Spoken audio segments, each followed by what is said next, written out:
Hey, what's going on guys? Welcome to a new video. So in this one, I want to show you how to go out there and find products that have the potential to do over £1,000 in sales every single day. So here we are then in the back end of one of my stores, and I just want to show you the sales numbers, particularly the first 22 days of June last month, just purely because then the 22nd was the point in which I reached that milestone of doing 4 figures in one single day. So typically with this store then, I average kind of around the sort of £400 mark. That's typically average, or at least it was for the beginning of the month. At this point, I was spending about £200 to £300 per day on ads, so it was pretty much borderline profitable. In fact, on average, it was probably less than profitable. However, I stuck with it because the data was good, and as you can see, there was like this random day there, but then kind of from this point onwards, things started to perform. I started to increase my ads budget, and things just kind of scaled up nicely there to the point where I was able to do over £1,000 in one day. So what I'm going to do in this video then is I've got this Google document we're going to be working through, and I'm just going to be taking you through kind of like the different tools and resources and websites I used to find the products that produce the results I just showed you. Before we jump into this though, I just want to quickly mention very quickly, as always in every single video, I am giving away a free one-to-one consultation call with me. So a chance then for me and you to have a chat one-on-one. You can ask me whatever you want, whatever you need help with, whether it's Facebook ads, picking interests, picking certain products, doing product research, however you need help.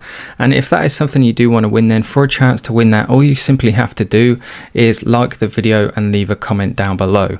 If you commented on my previous video, then just make sure you stay tuned to the end of this one where the winner will be announced. And with that being said then, let's get straight back into it. So when it comes to picking products then that sell well using Facebook ads, then there's certain criteria in which the product needs to fit, and one of those criteria, or two of those, if you can meet both of these, then even better.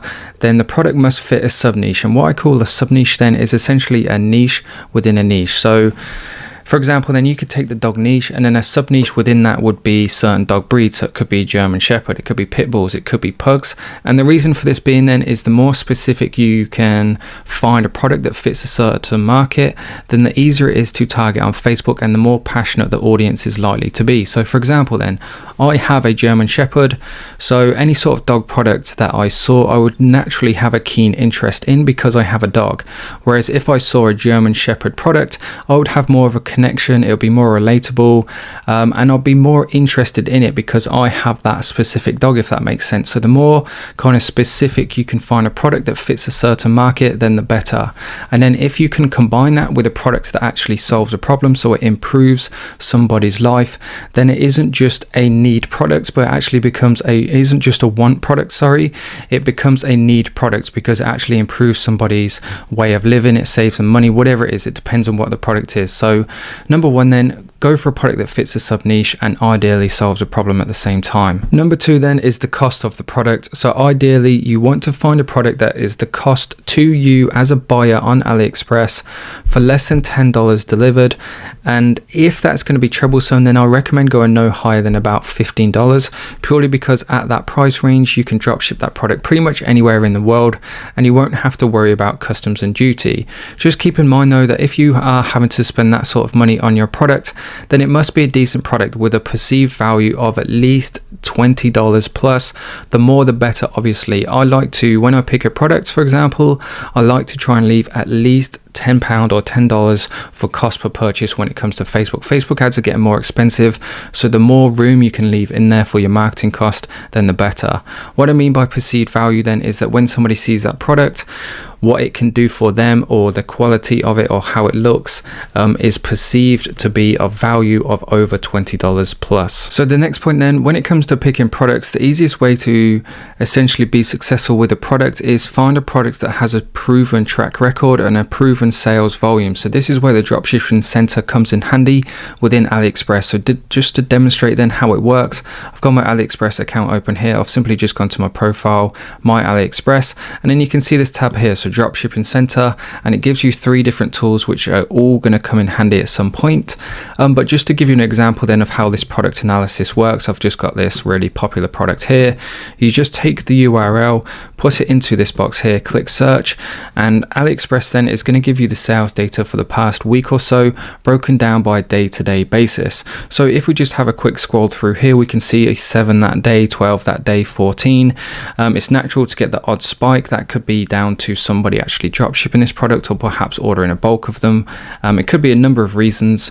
And what you want to aim for then, in my opinion, what a solid product would produce is 1% per day of their total order volume. So these guys then have 4,280 orders. In my opinion, a strong product that has a strong demand currently right now would be averaging around 40 orders per day. And if a product does match that number, then you know that there's a solid demand for that product right this second. The next useful tool then that AliExpress gives us is to use the hot dropshipping items tab to find items in your niche, but make sure you always double check the sales volume as well before you go ahead and sell it. So simple as this, hot DS items. So if you're already say running a store in the dog niche or in the women's clothing niche, you can come onto here, choose certain sub niches. So we've got women's clothing is the niche, and then your sub niche could be, say for example, I don't know, let's just go for jumpsuits. Then AliExpress is going to give you kind of like the hot selling products right now. But before you just shove all of these on your store, then of course make sure you go to the actual product page and then copy and paste the link into the product analysis so you can actually double check that there is actually demands for those products. The next one then is one of my favorites because I'm really big on trying to find products that nobody else has brought to Facebook before, because that is kind of like one of the main or key ingredients in terms of having a actual ad go viral, because if it's something no one's seen before, then they're more likely to actually engage with it. So using the trusted suppliers rank, then the way I go about doing this is you simply go on to simply click the tab, it'll bring you to this page here, and then again if you're already within a certain niche, you can choose one that relates to you. So for example then I actively sell in the dog niche, which is in the home and garden and then pet products. And then AliExpress is going to give you, it usually gives you a few more suppliers than this, but nonetheless, simply open them up into their own tab.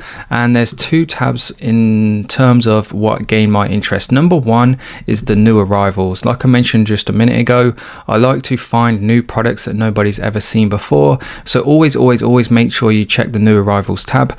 If you come across a supplier that purely focuses on one specific niche, then when a new product comes to the market that's going to be big, then obviously it's going to come from those actually manufacturing it. So make sure you always check the new arrivals tab. So we'll just load this up and just have a quick flick through a few different products. So for example then, I've never seen that specific elevated large dog bowl, and that provides a health benefit for pets as well, believe it or not, for large dog breeds. I have it for my dog, that if the bowl isn't elevated, then sometimes it can cause bloat and digestive problems apparently, but anyway, it was enough for me, for the sake of spending like £20 on an item, it was enough for me to spend that to potentially avoid that problem. So anyway, going off track there, make sure you check the new arrivals, make sure you check the top selling as well, just in case there's some products that may have slipped through the net that you've never seen before. And one thing you can do is, you might not want to do it because it's quite time consuming, but is contact all of these suppliers that focus on one specific niche and ask them if there's any products that they're currently working on, any new products they're working on. This will come naturally. I mean, if you stick to a certain niche, you'll establish a pretty good relationship with your suppliers, then naturally they'll just send you any new products that they're working on. So back to the Google document, and the next point is then, for confirmation of any products, or in fact to actually find new product ideas, then it's always worth checking CJ Dropshipping and ChinaBrands.com. So CJ Dropshipping then is a dropshipping agent. It purely focuses and only sells to dropshippers, not end users. Therefore, any sales volumes you see on this site, you know, are going to be purely specific to dropshipping. Therefore, you know that there's a market for that particular product and there's a margin to be selling it. Whereas AliExpress, there's a lot of end users. So just because a product is selling well on AliExpress, it doesn't necessarily mean there's a market for it to be dropshipped. Another website that's good to check is ChinaBrands.com. I did actually find an agent once on there. It's, in my opinion, actually, it's considered one of the best places to find the most trustworthy agents. There's a lot of kind of like scams and all sorts going around on Facebook. So if you do want a dropshipping agent and you want to go somewhere quite trustworthy, then I actually do recommend ChinaBrands.com. Just to give you an example then of what their sites look like. So this is, make sure you go to the actual app. and you've got all these different options. So you can search by certain products, you can search by certain categories. It's going to give you best selling ranks. So these are all products that are currently being dropshipped, so you know there's a market for them, you know there's room for a marketing cost. So it's just a good place then to come for inspiration. In terms of what China Brands looks like, then it looks very similar to AliExpress. It works very similar in the same as well. You've got all categories, you can select the niche, new arrivals, hot sale. I mean, I don't need to show you how to use the website, but feel free, make sure you do check this one out, because there's a lot of products on here that you won't actually find on AliExpress as well. The next way you can be sure about certain products you have in mind then is using Google Trends. If you don't use Google Trends, then I thoroughly recommend you get to know what it is, what it can do, and the information it can provide.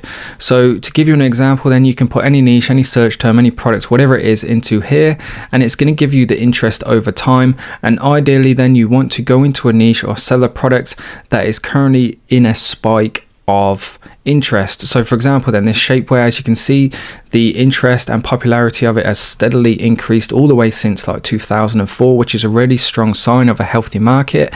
If anything, it looks like it's just getting more and more popular. And what I really like then about Google Trends is the fact that instead of having the UK up here, we can put in worldwide, and it's going to tell us exactly where the best or most popular markets are. So if we just quickly scroll down, we can see that interest by region, that obviously Australia is a lot stronger market than, for example, the US. Denmark is better than the UK. Denmark is actually one of those countries I recommend you experiment with, because they have quite a high English proficiency, so there's going to be a high percentage of the country that will understand your ads, and typically it's not a country you hear a lot of people talking about when it comes to dropshipping, so definitely an untapped market. Just to give you an example of what else it can give you as well, it gives you related queries. So for example, if you were to put quite a broad niche in there, shapewear is not really that broad, but if you were to just put dogs in there, for example, you could come down to related queries, and it's going to give you different sort of sub niches, again, just to spark kind of like a different route of research for you potentially to go down. Moving on to the next point then, this is a very important point. I do this again with every single product, is you use Facebook to check on competitors and model the actual potential ads if needs be. So to give you an example of what I would do then, say I wanted to, or say I was thinking about selling a dog bed, I would come onto Facebook, search for dog bed, and then buy. I wouldn't just search for this search term as well. I'd have a play around with the different words. So I might put dog bed buy, then I might put dog bed get yours, and what I'm looking at then is how many different people are selling the same product that I'm currently thinking about selling. So for example, then let's say I was trying to sell like this fluffy bed style here. I know that's really popular at the moment. Then what I'm looking for is to see how many people are selling the same bed, and whether they're actually dominating the market or not. So that's the same bed as well. So to do that, then we look at the views. So 114,000 views, that's pretty decent. It's not really enough to put me off, to be honest. We're looking, so for example then, if you were to come on here and say the top 20 results would be the same dog bed, a very similar ad, and then each video would say have over 1 million views, then it'd be pretty safe to say that everybody's seen that dog bed before, everybody's seen that ad before, and therefore it's going to be a more difficult market to actually break into. But if you do find a product, then you come onto Facebook, there's hardly anybody selling it, if anyone at all, and they've all got say a few hundred views, then the chances are you're going to be advertising to a fresh market that won't have seen your product before, and it's just going to be a lot easier to sell successfully within that market. So that's typically then how I go about finding the products, finding the proven track records, which is really important. The proven track record is probably more so important because you need the information behind the product, because that's going to tell you how you want to market it and how competitive a market is as well. So depending on the product, then you either want to go down the Instagram route or Facebook route to bring your product to the market. Facebook works best when you target a specific interest. So going back to the whole sub niche, the first point is that if there's a specific audience that you can specifically target on Facebook, then of course it makes sense to use Facebook ads, because you can target those people very specifically. So for example, if you were to sell, let's say for example, these lights behind me on the wall, then obviously targeting lights as an interest probably isn't going to go down very well. It's quite broad. There's not really a specific audience you could target, and therefore Instagram may be better for you. And when I typically then when I refer to Instagram marketing, I'm referring to Instagram influencers. So Instagram influencers then work best for broad products or brand heavy products like fashion or fitness. Obviously Instagram is a visual social media platform, so niches that are visual like fitness niches, you have fitness models like fashion, obviously pictures of clothing, etc., then they will always work best on Instagram because there's typically influencers behind certain products, and influencers where there's a face behind the brand always work well because they have a good kind of intimate relationship with their followers. And that will solve the number one problem you will have and experience as a new business advertising on Facebook, is that you won't have many followers, many likes, and therefore people will be hesitant about spending their money with you. Whereas with the Instagram influencers, that influencer has the trust and respect and relationship with its followers, so by them endorsing your product and posting about it, then of course they already have that trust and that following, and that will be enough to convince them that you're legit, and they'll be willing to spend their money with you, of course, if they like the product or not. So with that being said then guys, that pretty much wraps up the video. I've covered all the points. Hopefully you guys have learned something new. If you have, then please drop a comment down below. Let me know what you've enjoyed from this video, and if you did enjoy it, then obviously please do make sure you leave a like. And with that being said then, let's get into announcing the winner of the previous video for the one-to-one call. So here we are then guys on the previous video. If you want to truly learn about how bad or how good dropshipping delivery times actually are, make sure you head across to my YouTube channel